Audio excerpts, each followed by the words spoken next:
warahmatullahi wabarakatuh. Baiklah Bapak Ibu semua, pada siang hari ini saya selaku guru penggerak di SD Negeri 016 Tanjung Pinang Timur akan melakukan penimbasan program guru penggerak yang sudah saya jalani selama hampir 3 bulan lebih, yang mana saya mendapatkan bekal dari kegiatan guru penggerak ini, yaitu modul titik 1 sampai dengan modul titik 4. Adapun isi dari materi modul titik 1 sampai titik 4 akan saya jelaskan. Namun sebelum itu, Bapak Ibu, mari kita tonton dulu bagaimana pendidikan pada zaman kolonial Belanda sampai dengan pada saat sekarang ini. Oke, sebelumnya mari saya sampaikan semuanya, salam guru penggerak. Salam. Salam guru penggerak. Salam. Tergerak, bergerak, menggerakkan.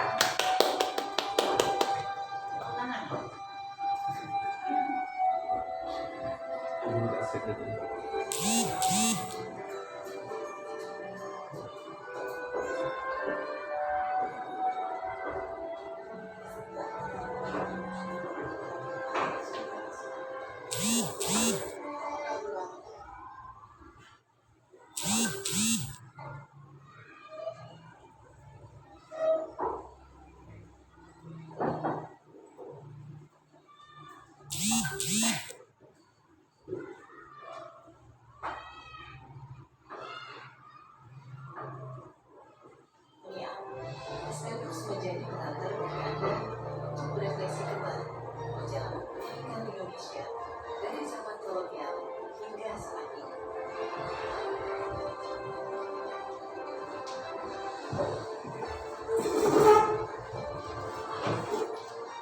Tahukah Anda, pada tahun 1855, beberapa bupati menginisiasi sekolah-sekolah kabupaten, tapi hanya untuk menjadi calon-calon.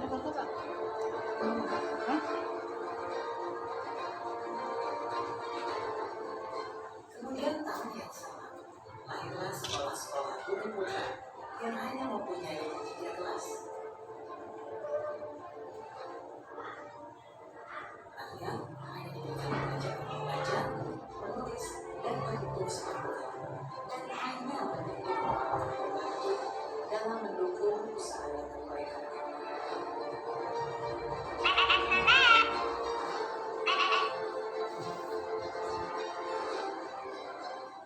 Pemerintah Hindia Belanda memberikan kelonggaran kepada para calon murid dokter Jawa untuk mendapatkan pendidikan dan pelajaran. Namun, tahukah Anda mengapa?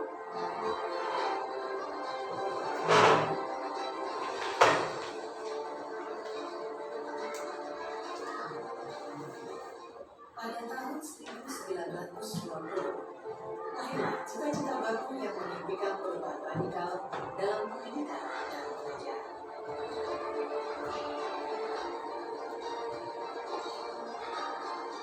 Dan pada tahun 1922, lahirlah Taman Siswa di Yogyakarta sebagai sebuah gerbang emas kemerdekaan dan kebebasan untuk bangsa.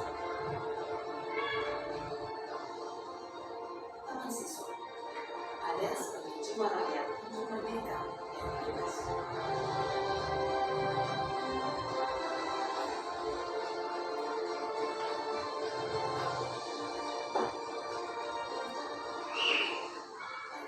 Kita sudah merdeka? Oke, kita sudah merdeka Bapak Ibu. Bapak Ibu sendiri yang menjawab ya. Adalah ikatan menteri kedua, filosofi pendidikan diajar Dewantara. Salam dan bahagia. Oke, itulah untuk kata pengantar di siang hari ini. Jadi memang di program guru penggerak kita berpedoman pada filosofis dari Ki Hajar Dewantara sebagai guru pendidikan. Yang mana sebenarnya saya yang awalnya tidak mengetahui secara luas bagaimana pemikiran-pemikiran Ki Hajar Dewantara. Setelah saya mengikuti program guru penggerak ini, saya baru memahami ternyata banyak sekali filosofi guru Ki Hajar Dewantara itu yang patut untuk kita kembangkan di zaman sekarang ini. Oke, Bapak Ibu semua, jadi yang saya sampaikan tadi ada 4 modul yang sudah saya pelajari selama masa saya Ki Hajar Dewantara, pemikiran-pemikiran yang mendasari bagaimana kurikulum Merdeka Belajar itu tercipta. Kemudian yang kedua adalah nilai dan peran dari guru penggerak. Kemudian yang ketiga adalah visi dari guru penggerak, yang keempat adalah budaya positif. Jadi di sini Bapak Ibu, walaupun namanya adalah guru penggerak, tetapi sebenarnya ini untuk semua kita guru. Kenapa dikatakan guru penggerak? Kita diminta untuk menjadi guru yang keluar dari zona yang biasa kita lakukan. Yang biasanya mungkin kita hanya mengajar, tetapi di sini kita meminta untuk melakukan perubahan. Ini adalah salah satu tuntunan yang diminta dari pemerintah sebagai kami calon guru penggerak. Diminta untuk berubah dari yang dulu metodenya sampai dengan sekarang mengikuti filosofi Ki Hajar Dewantara, pemikiran-pemikiran Ki Hajar Dewantara. Baiklah Bapak Ibu, di sini filosofi Ki Hajar Dewantara yang pertama adalah pembelajaran berarti menulis anak sesuai kode alam dan kode zaman. Izin saya merefleksikan bagaimana pemikiran Ki Hajar Dewantara ini pada sebuah contoh. Apa maksud kita mengikuti anak dengan kode alam dan kode zamannya?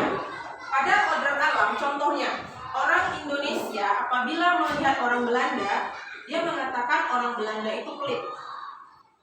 Kita kalau melihat orang-orang Belanda sana, dia kalau bekerja satu ya satu gitu. Misalnya dia nanam tulip, itu semuanya jenis tulip, bibitnya semua tulip. Kalau kita kan tidak orang Indonesia, ada tulip, nanti ada bunga matahari sama. Yang jual bakso nih kita beli mie ayam, sambil juga jual pecel, sambil juga jadi tidak fokus ke satu. Kan kalau di sana tidak. Orang-orang Indonesia, orang-orang Belanda di sana, memang betul-betul kalau dalam segi alamnya, memang mereka dituntut untuk berhemat. Karena mereka memiliki 4 musim. Sedangkan orang Belanda melihat orang Indonesia itu boros. Kenapa? Sumber daya alam yang melimpah menyebabkan kita kadang terlena. Kurang adanya inisiatif dari kita untuk mungkin memelihara alam, mungkin menanam satu pohon dalam satu hari, itu mungkin kurang.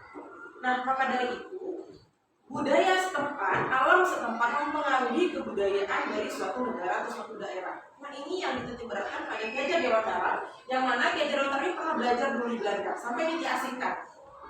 Dia mengambil ilmu dari para pakar yang ada di Belanda, dibawanya ke Indonesia. Ternyata di Indonesia ini punya sekali banyak keberagaman. Kita tahu sendiri, mungkin di kelas 6, di kelas 5, apalagi di kelas 4 ya, materi pengenalannya kita tahu di keberagaman dari letak geografis suatu daerah itu mempengaruhi karakter anak. Itu maksud dari kodrat alam tadi. Kita tidak bisa menyamakan seperti saya. Saya punya anak baru namanya Zahira, dia lahir di Bandung. Dia tinggal di Bandung, baru tinggal ke sini. Ketika pembagian rapor, saya bertanya, apa kesulitan kamu Zahira di kelas? Saya kesulitan untuk mereka suka ngomong yang saya tidak paham. Nah, itu adalah PR saya, bagaimana ketika anak yang berbudaya Melayu yang sebagian besar di kelas saya berbaur dengan anak yang berbudaya Sunda. Jangan sampai nanti ini menjadi permasalahan di kelas saya. Maka dari itu, saya meminta kepada semua anak-anak saya untuk tetap menggunakan bahasa Indonesia dan tidak ada yang melakukan pembulian ataupun ejek terutama bagaimana. Itu dia maksud program itu sangat berbeda ya Bapak Ibu. Oleh pendidikan harus menerapkan sesuai zamannya. Seperti yang saya sampaikan tadi, Bapak Ibu, kodrat zaman. Kita tidak bisa menyamakan zaman kita dulu sekolah dengan zaman kita dulu zaman sekarang. Kenapa? Kalau zaman sekarang semua PR, semua tugas bisa berupa menggunakan teknologi. Kalau zaman dulu tidak. Nah, itu maksudnya jadi kodrat alam dan kodrat zamannya itu berbeda menurut pemikiran Ki Hajar Dewantara. Kemudian pendidikan harus menerapkan Ki Ngarso, Sungtulodo, Ikmadya, Mangunkarsa, Tutmuli, Handayani. Maksudnya di depan kita memberi contoh, di tengah kita menguatkan, di belakang kita memberi dorongan. Ya, ini kan semuanya dan semua guru sudah tahu ya. Kemudian yang ketiga, pendidikan harus menggunakan asas trikon. Trikon yang pertama adalah kontinuitas. Kontinuitas di sini berakar pada budaya bangsa. Bagaimanapun budaya yang ada di Indonesia ini tetap kita jaga, walaupun mungkin banyak sekali budaya-budaya asing yang datang ke Indonesia. Contoh saat sekarang ini banyak sekali budaya-budaya asing yang tanpa kita sadari anak-anak ikuti. Seperti misalnya gerakan-gerakan yang lebih mereka hafal, gerakan-gerakan TikTok daripada gerakan-gerakan tarian-tarian daerah. Tetapi alhamdulillah program dari sekolah kita SD 016 Tanjung Pinang Timur yang sudah kita melakukan kegiatan literasi yang sangat luar biasa. Setiap minggunya guru beserta siswa melakukan kegiatan literasi budaya, yang mana adanya kegiatan menari, kemudian menyanyi lagu daerah, berpantun. Nah, itu merupakan salah satu bentuk kita melestarikan budaya, yaitu kontinuitas. Jadi alhamdulillah SD Negeri 016 Tanjung Pinang Timur sudah memenuhi aspek asas dari 3 tadi. Yang kedua, konvergen. Pendidikan harus memanusiakan manusia. Perlu kita sadari bahwa Bapak Ibu saat ini anak-anak kita nilai kemanusiaannya agak berkurang. Kenapa? Karena sebagian dari kita banyak yang mungkin terbiasa membiarkan, ya, tanpa kita memberikan tindak lanjut. Contoh saja di kelas saya sampaikan ke mereka, sampai kemarin mungkin Bapak Ibu semua mendengar saya sangat marah karena memang kurang sekali nilai kemanusiaan yang ada di kelas saya. Ada satu anak yang memang sangat kurang, yang lain membiarkan. Itu adalah salah satu contoh pembiaran yang dilakukan oleh rekan mereka sendiri. Nah, itu yang saya sampaikan tadi, bahwa sebenarnya kita harus melakukan pendidikan kepada anak kita itu dengan cara mengajarkan mereka bagaimana memiliki nilai kemanusiaan yang lebih lagi. Kemudian yang ketiga adalah konsentris. Pendidikan yang menghargai keberagaman. Seperti yang saya contohkan tadi, di kelas saya ada salah satu siswa yang berbeda suku dari temannya yang lain.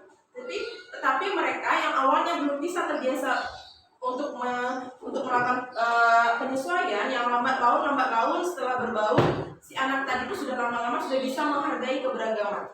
Yang awalnya dia hanya tahunya temannya yang di Sunda, dia kira kita mengejek atau bagaimana. Sekarang alhamdulillah dia sudah paham bahwa dia tinggal di tanah Melayu dan dia sudah bisa bergaul dengan teman-teman yang lain. Masuk ke modul yang kedua yang sudah saya pelajari, yaitu nilai guru penggerak. Dari sini nilai dari guru penggerak yang saya pahami adalah saya dididik untuk menjadi guru yang berpihak kepada murid, guru yang mandiri, kolaboratif, dan inovatif. Sejak saya mempelajari modul ini, saya mempunyai pemikiran-pemikiran bahwa apapun yang saya lakukan harus berpihak kepada murid. Baik itu di dalam segi pembelajaran, baik itu dalam segi kreativitas ataupun inovasi, itu saya ingin membangkitkan keberpihakan saya kepada murid. Contoh saja yang pernah saya lakukan di kelas adalah siswa saya pernah membuat kegiatan menabung bersama. Keberpihakan kepada murid sampai dengan sekarang masih berjalan. Kemudian kami juga melakukan pembelajaran di lapangan yang hampir saya usahakan setiap minggu itu 3-4 kali kita bermain di lapangan. Tujuannya apa? Tujuan dari Merdeka Belajar ini adalah anak merasakan bahwa mereka itu datang ke sekolah bukan untuk belajar, tetapi untuk bahagia. Jadi Bapak Ibu, ketika kita sudah diajarkan untuk Merdeka Belajar, yang diminta adalah anak itu di sekolah harus bahagia. Harus bahagia, merasa ini rumah kedua dari mereka. Kita sebagai orang tua harus memiliki pemikiran bahwasanya mereka adalah anak kita di sekolah. Begitu juga mereka harus punya pikiran yang sebaliknya sama kita adalah orang tua dari mereka. Ketika mereka datang, mereka berbahagia dan bersenang ria di kelas kita. Itu tujuan dari Merdeka Belajar. Makanya guru diminta untuk lakukan apapun yang kalian inginkan, asalkan semuanya berpihak kepada murid. Begitu Bapak Ibu. Kemudian inovatif di sini kita diminta untuk melakukan berbagai kegiatan pula. Yang saya lakukan adalah game-based learning yang saya kolaborasikan dengan based learning, yang mana pembelajaran itu walaupun dia bermain tetapi dia tetap bermakna. Permainan-permainan yang saya lakukan secara keseluruhan itu semuanya memiliki makna. Mungkin Bapak Ibu kemarin pernah lihat beberapa yang lalu saya main sama anak, mungkin mainnya kayak main ini ya, tangkap-tangkapan. Itu sebenarnya mereka sedang belajar. Mereka sedang belajar matematika. Jadi mereka akan bisa melewati teman selanjutnya apabila mereka bisa menjawab berapa keliling dari sebuah bangun. Jadi saya minta mereka sebagai 2 kelompok. Kelompok pertama saya minta mereka buat soal, nanti tukaran soalnya. Mereka saling jawab. Nah, nanti untuk bisa langkah ditangkap sama temannya, dia harus jawab dulu. Nah, itu maksud saya tadi, pembelajaran inovatif dan berpihak kepada murid. Jadi mereka tidak merasa kalau mereka sedang belajar, tapi mereka merasa mereka sedang bermain, padahal mereka dapat ilmu. Dan juga saya sering, seperti kemarin, saya beberapa gaya yang saya sampaikan untuk mengingatkan tentang segitiga. Sama kaki, ayo kita semuanya sama kaki. Ayo sama sisi, ayo siku. Jadi ada beberapa gerakan yang mereka nggak sadar, sebenarnya itu adalah pengingat untuk mereka. Kemudian peran guru penggerak, menjadi pemimpin pembelajaran. Nah, di sini saya melihat di SD Negeri 016 Tanjung Pinang ini sudah sangat baik dalam mewujudkan pemimpinan dalam pembelajaran. Contohnya contohnya pada kegiatan literasi, seluruh guru bahu-membahu untuk membentuk kepemimpinan siswa. Apa buktinya? Yang saya lihat di sini adalah sekolah SD Negeri 016 Tanjung Pinang Timur secara kontinu, secara bergantian meminta anak untuk tampil ke depan, baik itu membacakan undang-undang dasar, teks proklamasi, menjadi tutor penari di depan. Nah, itu sudah menjadikan siswa tersebut pemimpin dalam pembelajarannya. Kemudian mendorong kolaborasi. Nah, di sini saya dan rekan-rekan semua sudah melakukan beberapa kegiatan kolaborasi untuk siswa. Yang mana Bapak Ibu tahu sendiri bahwa kegiatan KKG yang sudah pernah kita lakukan bentuk salah satu bentuk kolaborasi kita. Nah, Bapak Ibu, di sini saya menyadari bahwa di sini mungkin ilmu yang saya punya masih sangat jauh dari kata sempurna, tetapi di sini saya berusaha untuk terus belajar dari senior-senior saya yang ada di sini, Ibu Dian, Ibu Sanifah Masna, Ibu Erni, Ibu Sur, dan teman-teman yang lain. Di sini saya berusaha untuk menjadi mencari tahu terus bagaimana ilmu-ilmu yang baik yang akan terus saya kembangkan ke depannya. Kemudian menggerakkan komunitas praktisi. Bapak Ibu semua, sekedar ingin berbagi, saya sudah membentuk komunitas praktisi di kelompok guru penggerak saya, yang mana kemarin saya pembentuk awalnya. Jadi kami menyebutnya sebagai komunitas Baghdad. Alhamdulillah kemarin pada pertemuan kegiatan KKG se-Kepri, itu saya sudah mengenalkan komunitas kami. Alhamdulillah setelah ini mungkin komunitas kami akan melakukan pengimbasan praktisi ini ke sekolah lain. Mungkin setelah dari sini saya akan melakukan pengimbasan ke SD 12 sampai dengan SD 4 nantinya. Baiklah Bapak Ibu,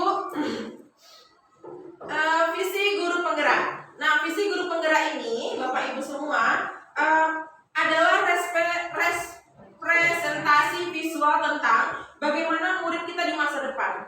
Sebenarnya sebelum kita membuat visi misi, kita harus mengetahui dulu apa sih impian kita untuk anak murid kita. Makanya di sini saya mengeprintkan banner imajinasiku tentang muridku di masa depan.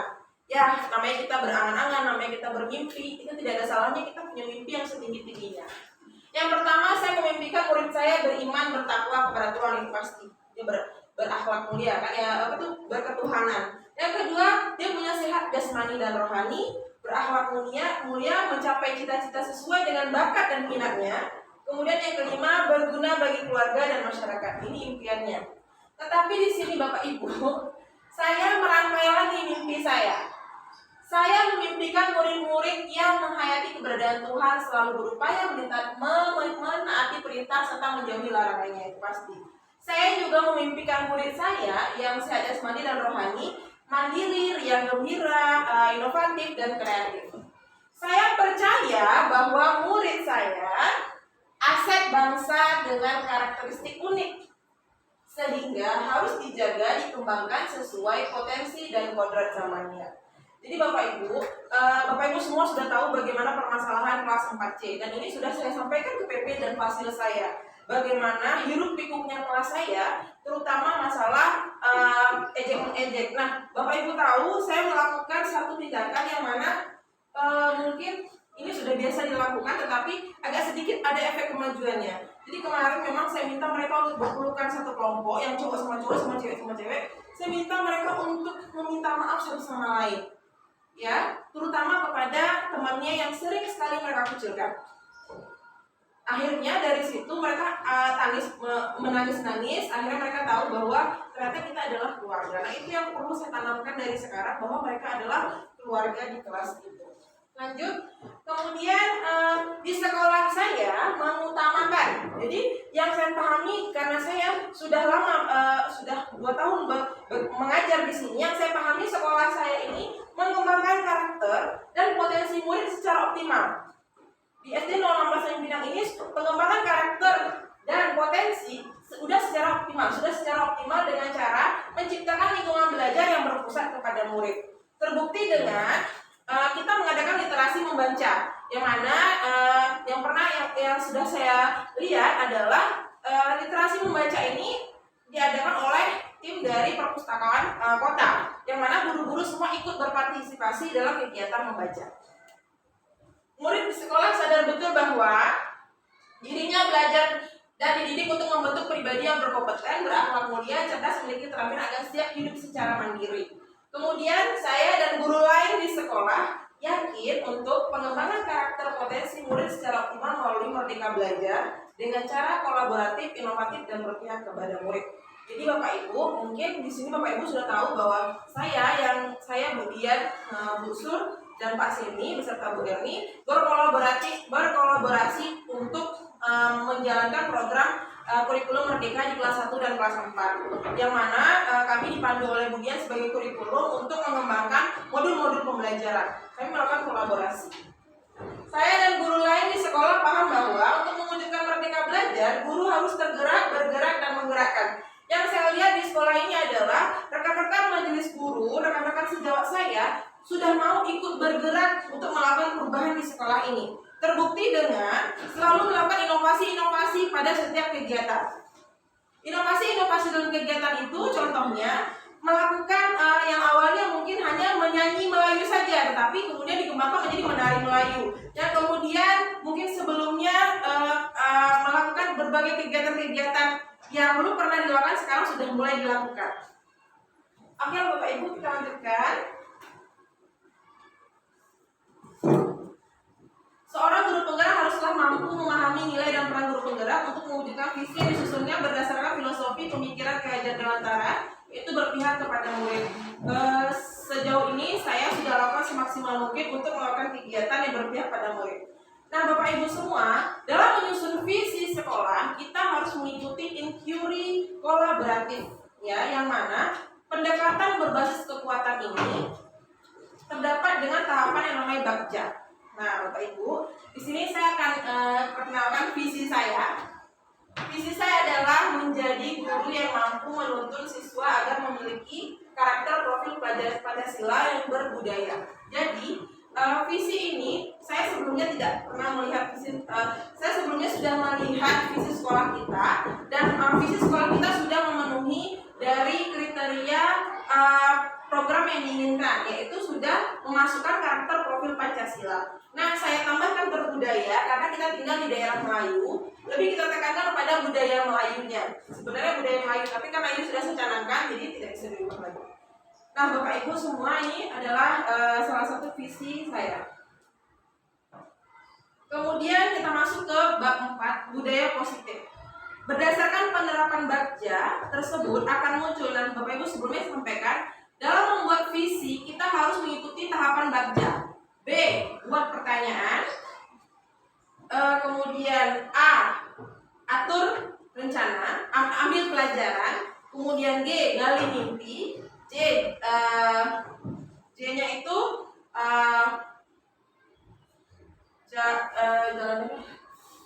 bagja.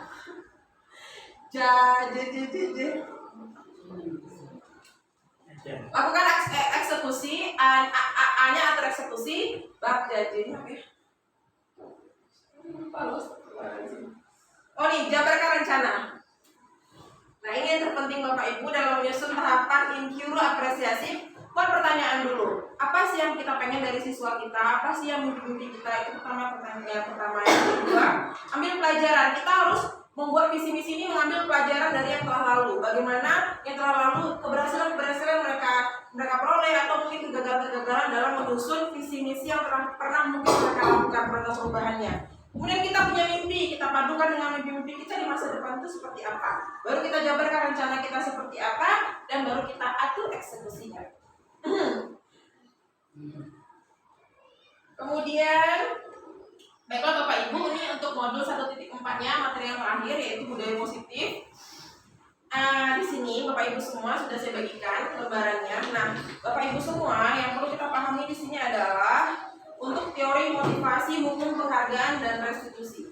Yang saya pahami selama menjadi guru penggerak pada modul 1.4 ini adalah sangat tidak dianjurkan untuk Bapak Ibu semua melakukan hukuman dan penghargaan kepada siswa. Mungkin modul ini sudah cukup jelas untuk memberikan pandangannya Bapak Ibu. Ya, di sini. Nah, saya pahami dulu. Saya akan sampaikan terlebih dahulu karena ini menjadi pengimbasan terakhir saya. Nah, yang pertama, bagaimana cara memotivasi manusia? Bapak Ibu semua bisa buka dialog pertama. Mari kita tanyakan ke diri kita sendiri, bagaimana kita berperilaku. Mengapa kita melakukan segala sesuatu? Apa kita melakukan sesuatu karena adanya dorongan lingkungan atau adanya dorongan yang lain? Terkadang kita melakukan sesuatu karena kita ingin menghindari rasa sakit atau ketidaknyamanan, atau terkadang kita juga melakukan sesuatu untuk melakukan apa yang kita mau. Kita tanyakan ke diri kita sendiri.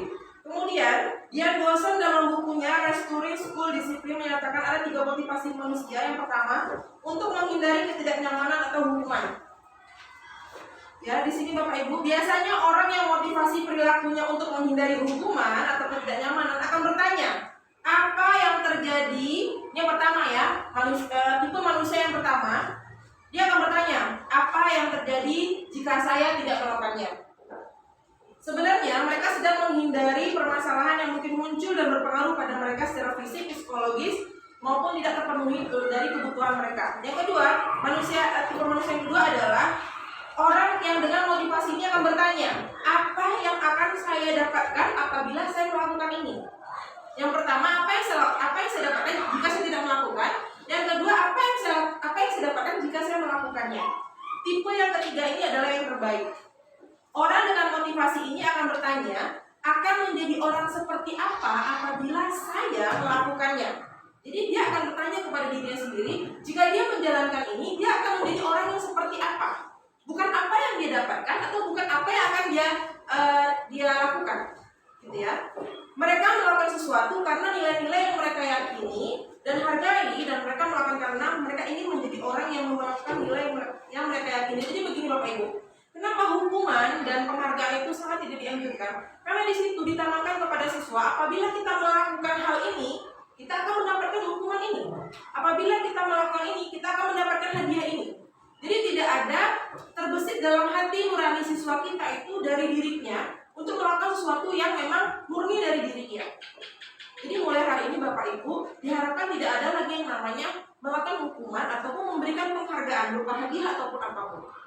Kita menanamkan kepada siswa kita untuk terus melakukan semua dari hatinya. Tadi kategori yang ketiga, apa yang menjadi orang seperti apa saya jika saya melakukan ini? Kemudian Bapak Ibu, saya percepat saja ya. Nanti akan ada kuis yang terakhir. Bapak Ibu mohon maaf, makanya saya bagikan tadi. Kemudian selanjutnya, sebagai seorang guru saat ini tidak ada maksud sama sekali untuk menyindir ataupun apapun Bapak Ibu ya, karena dia ada di materinya. Saya pun sebenarnya agak sulit menyampaikannya, tetapi saya minta membacanya. Sebagai seorang guru, saat Anda hadir mengajar di kelas tepat waktu, motivasi apakah yang mendasari tindakan Anda?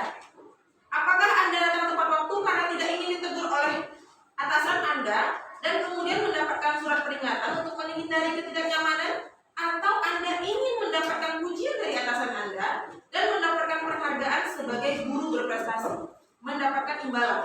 Atau Anda ingin menghargai waktu, menghargai diri Anda sendiri sebagai teladan murid-murid karena Anda percaya tindakan Anda sebagai guru akan dicontoh oleh murid Anda?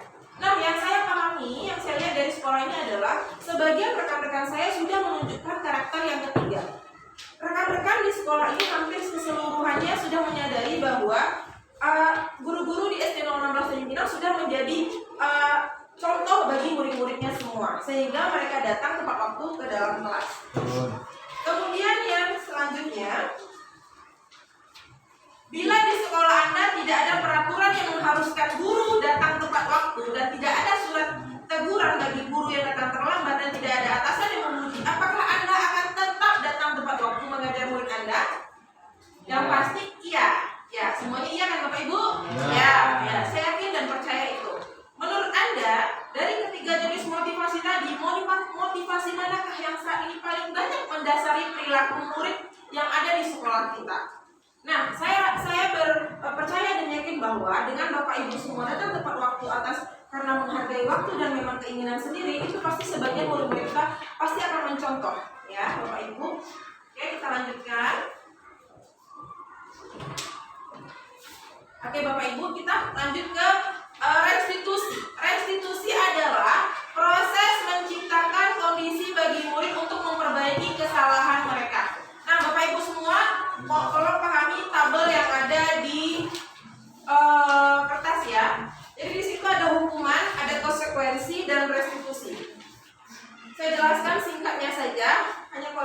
artinya hukuman itu sesuatu yang menyakitkan harus terjadi, sedangkan konsekuensi sesuatu yang harus terjadi. Sedangkan restitusi merupakan pilihan. Mungkin masih agak bingung seperti ini ya. Kita lanjut. Tidak nyaman, kalau hukuman itu tidak nyaman untuk murid untuk jangka waktu yang panjang. Kemudian kalau konsekuensi itu tidak nyaman untuk murid tapi waktunya pendek. Kalau restitusi itu menguatkan murid, menguatkan karakter anak itu malah ya dalam jangka waktu yang panjang. Kemudian murid akan tersakiti kalau dalam bentuk hukuman, tetapi dalam bentuk konsekuensi murid itu akan tidak nyaman. Tetapi dalam pilihan restitusi, murid akan mendapat penguatan karakter. Nah, Bapak Ibu, di sini kita bisa lihat lagi ya. Contohnya, hukuman ya. Peraturannya adalah titik-titik, kamu harus titik-titik, itu adalah hukuman. Sedangkan konsekuensi, apa peraturannya? Mampukah kamu melakukannya? Terima kasih. Itu adalah hukuman dan konsekuensi.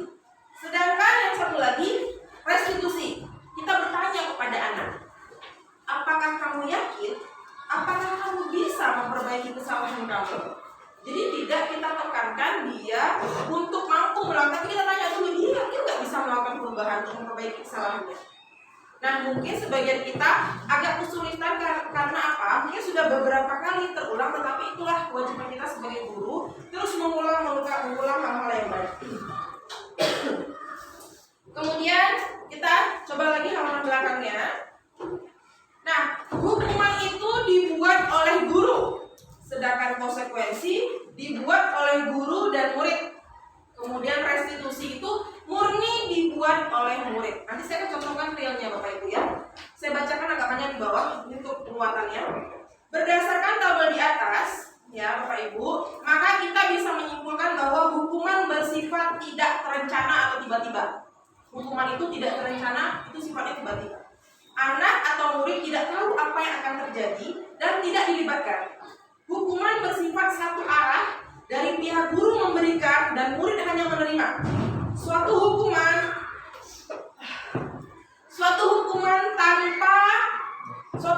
tanpa melalui kesepakatan atau pengarahan dari guru baik sebelum dan sesudahnya, itu hukuman. Jadi tidak ada kesepakatan antara guru dan murid.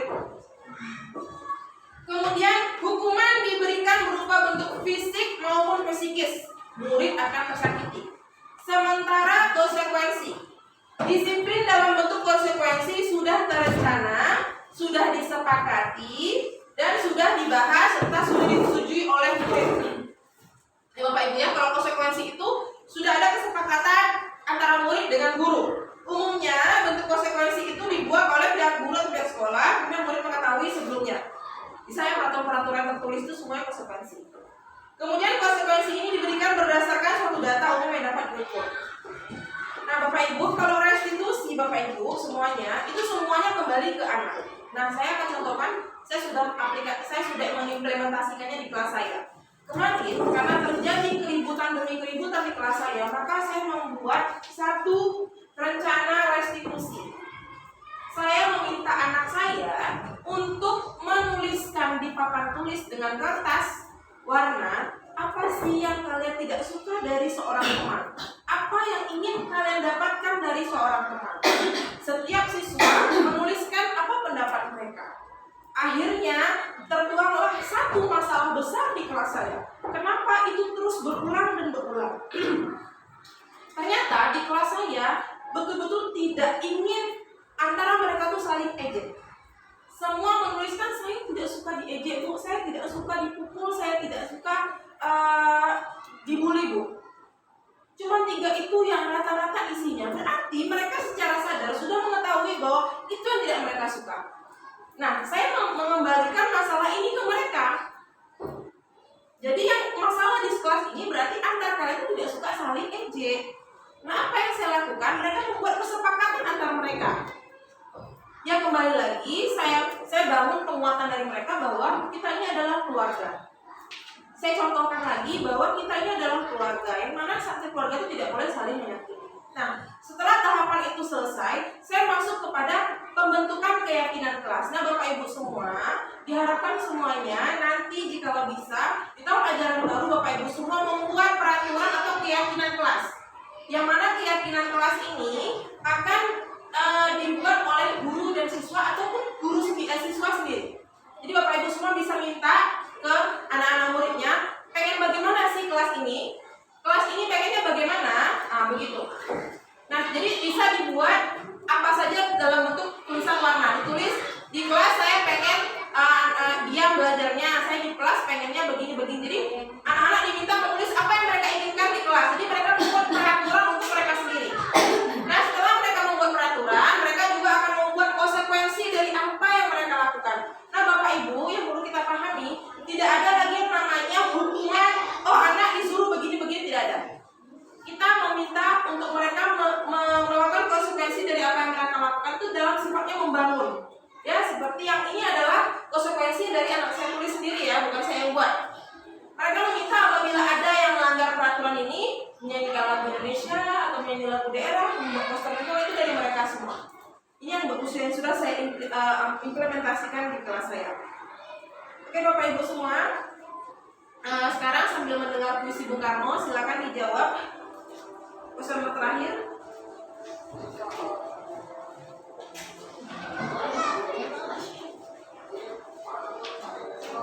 Halaman ini Bapak Ibu. Ada yang kolom itu.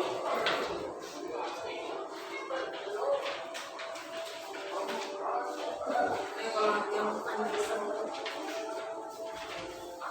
oh ini.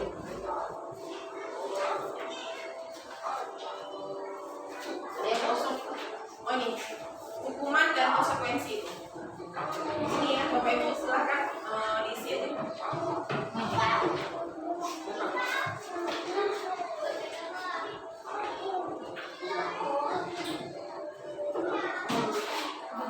Silakan Bapak Ibu isi.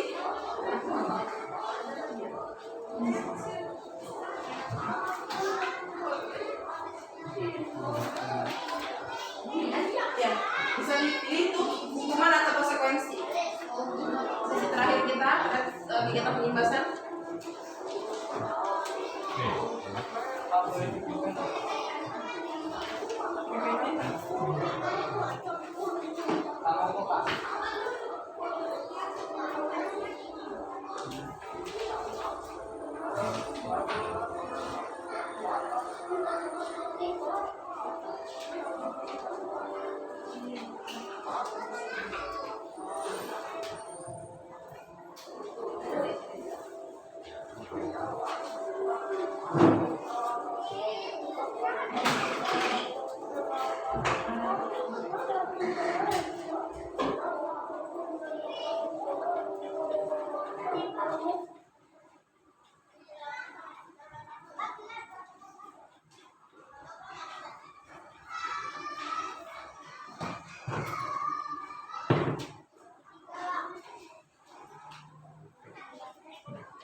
Bersama ya. Yang pertama, mencatat 100 kali dalam buku kalimat saya tidak akan terlambat lagi karena terlambat ke sekolah. Itu dalam bentuk hukuman atau konsekuensi? Hukuman. Jawabannya konsekuensi ya. Yang kedua, lari mengelilingi lapangan basket 2 kali karena terlambat hadir di sekolah. Hukuman. Benar. Yang ketiga, membersihkan coretan yang dibuat di meja tulis. Konsekuensi? Ya, betul. Murid diminta untuk push up 15 kali hukuman. Lanjut. Mengganti kertas tugas yang telah dicoret-coret. Konsekuensi. Benar. Berjemur di lapangan basket pukul 12. Hukuman. Benar ya. Murid diminta bertelanjang kaki sepanjang hari ketika tidak menggunakan sepatu warna hitam sesuai peraturan. Hukuman.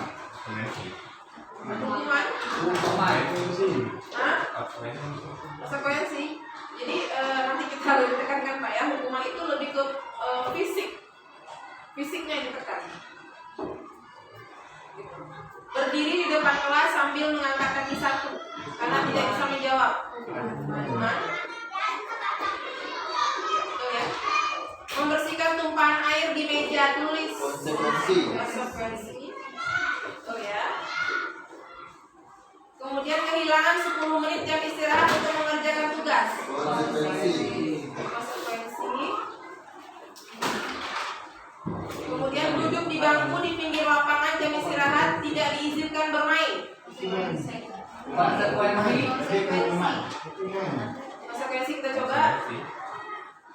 Ingat ya, hukuman itu lebih ke fisikisnya atau fisiknya.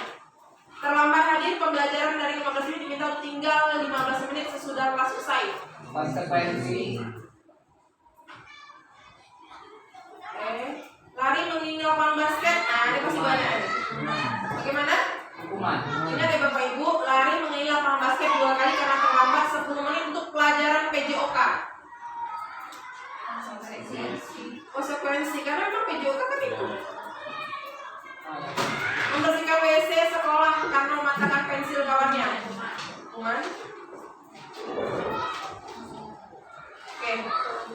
Oke Bapak Ibu semuanya, jadi semoga apa yang saya sampaikan tadi dan kertas ini bisa Bapak Ibu pelajari kembali lebih lanjut apa yang membedakan antara hukuman, kemudian konsekuensi dan restitusi. Saya meminta Bapak Ibu lebih banyak lagi membaca bagian terakhirnya, ini bermanfaat sekali untuk kita, restitusi ya. Nah itu saja yang bisa saya sampaikan pada siang hari ini Bapak Ibu. Marilah kita membangun kelas kita dengan menyenangkan sehingga anak bahagia dan menjalankan budaya-budaya positif di sekolah di kelas kita dengan peraturan dan keyakinan kelas yang sudah kita susun bersama murid dan kita sendiri. Terima kasih. Salam